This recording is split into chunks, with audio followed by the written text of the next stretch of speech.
कार्यरत आहेत।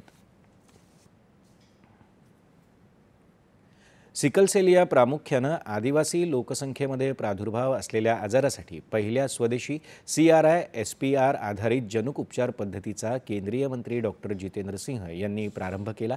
या उपचार पद्धतीला बिरसा 101 असं नाव देण्यात आलं असून ती आदिवासी स्वातंत्र्य सेनानी भगवान बिरसा मुंडा यांना समर्पित आहे।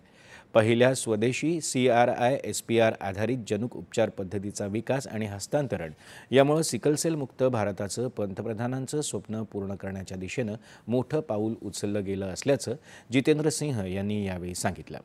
यामुळे आघाडीच्या वैद्यकीय तंत्रज्ञानात आत्मनिर्भर भारताच्या उद्दिष्टालाही गती मिळाली असल्याचं ते म्हणाले।